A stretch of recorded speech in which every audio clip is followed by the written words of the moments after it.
you no more. You caught my eye as soon as you walk through the door. Hey, Papa, the name's Leia, what's yours? Welcome to Touchy Topics on a Tuesday.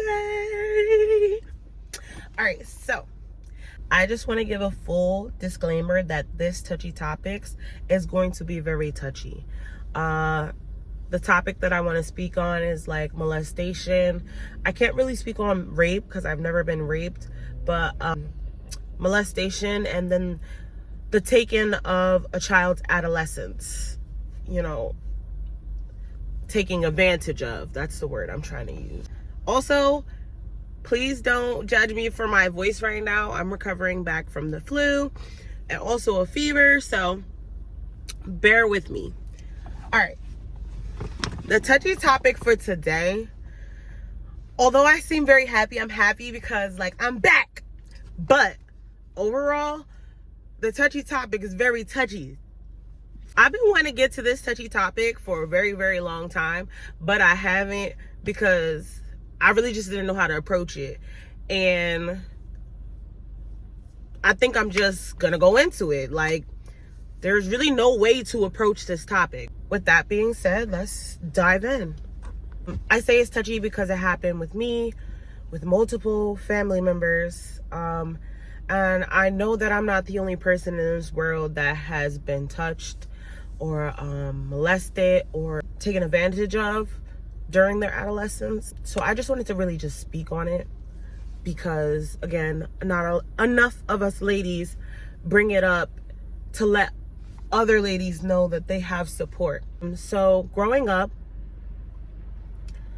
a lot of people don't know this story about me. And I'm using this platform to start to let people know what I've been through, because a lot of people think that, you know, life is easy for me, that it always has been. My parents definitely spoiled me, so a lot of people think I'm spoiled.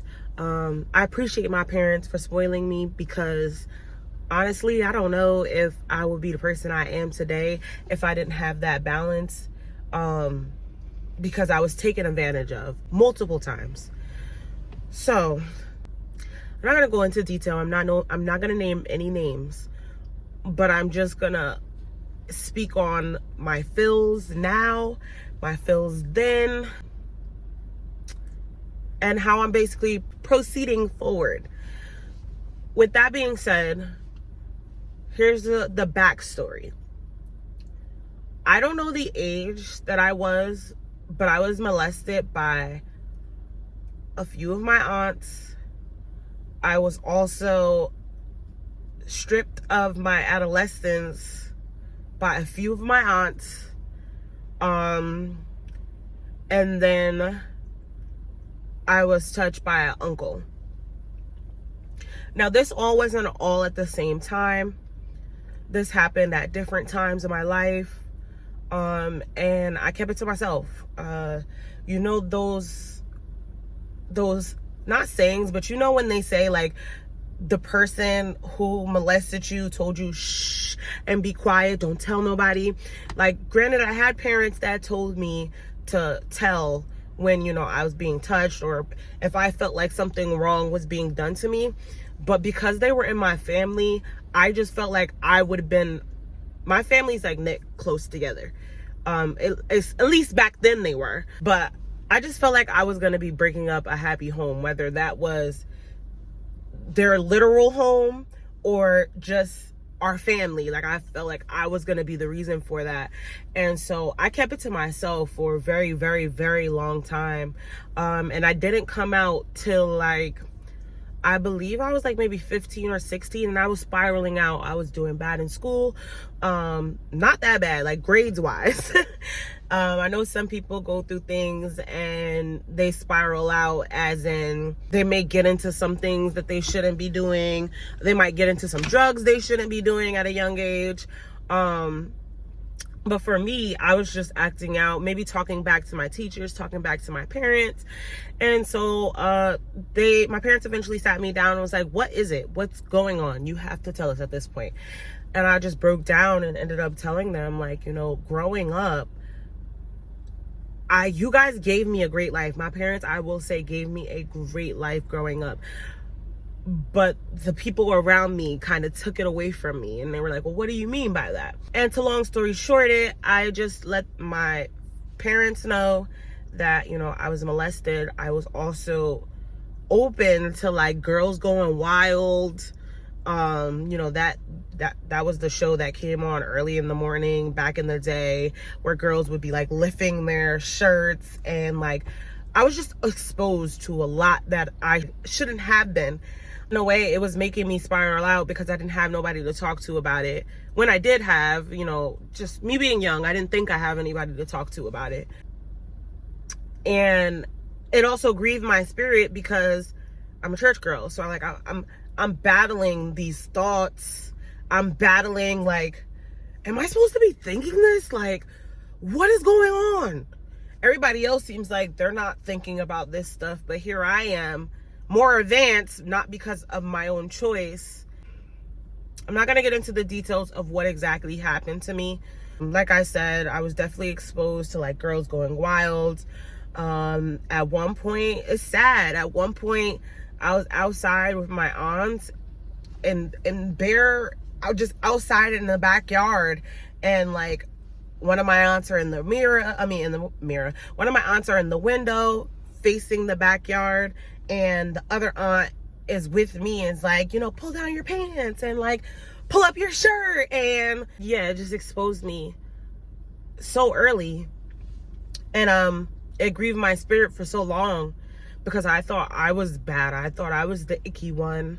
I just thought so low of myself. A lot of people believe that I have confidence, and I have confidence thanks to my parents. But overall, the confidence in a way was like a mask to cover what I really was feeling, because I wasn't confident back then at all. I want to stop saying I basically bring this to say that everybody is not perfect, and don't judge a book by its cover, because I've had multiple people come up to me and be like, you're spoiled. If I'm spoiled, well, praise Jesus, because everything that I've been through, there are people that took their own lives for what I've been through. And so I commend myself, because a lot of people don't know this about me too, but at some point I felt very suicidal.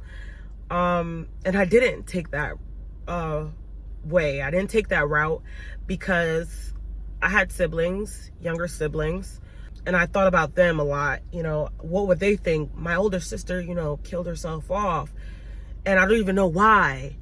She can't even tell me why. And I always thought of my siblings, so I'm thankful for them too, being alive, because I really don't know where my life would have been. But overall, I'm thankful to God, because God really kept me. My mom had me raised as a church girl. Overall, like I said, it was very conflicting because I'm learning all this stuff.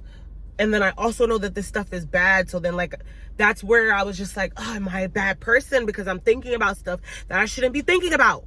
But again, it wasn't my fault. And I want you to know that it's not your fault.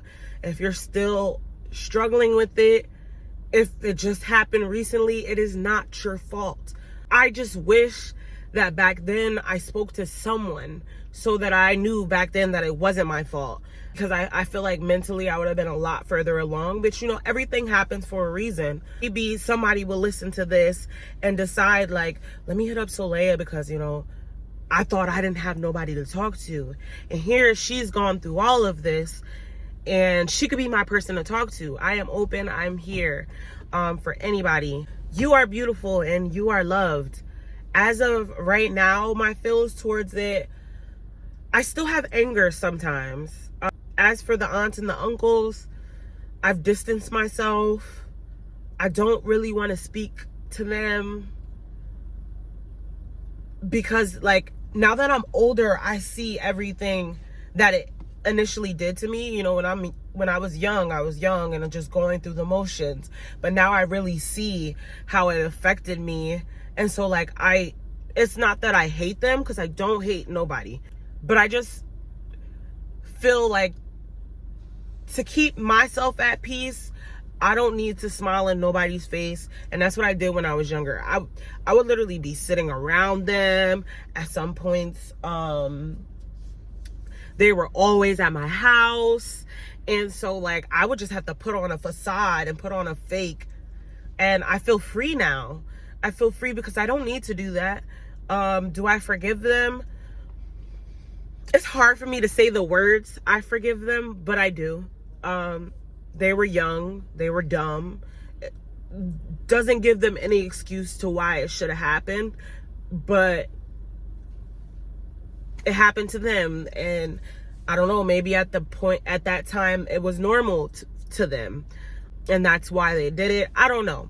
I didn't even ask. I don't even want to know what their mindset was. You know, it is what it is. Some things I struggled with was with guys, knowing if they liked me for me or if they just liked me for my body. I'm voluptuous. I've been voluptuous like my whole life. I've been big chested. I've had a little shape on me.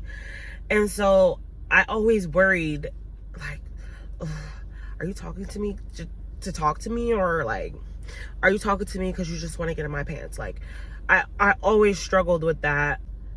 I struggled with, at one point, I thought that's what I was supposed to be doing.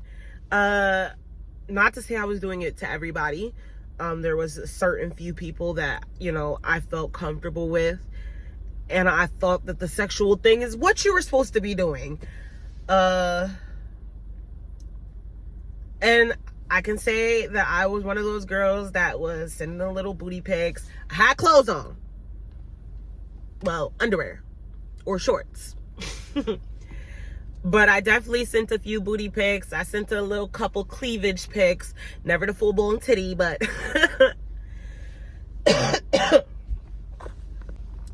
I'm currently making this video because I want those that have been through it or is going through it to know that they are not alone. This is a touchy topic for me. This is something I've never put out there. I've said it to my friends and family that are close to me. They know. But overall, not even my family knows.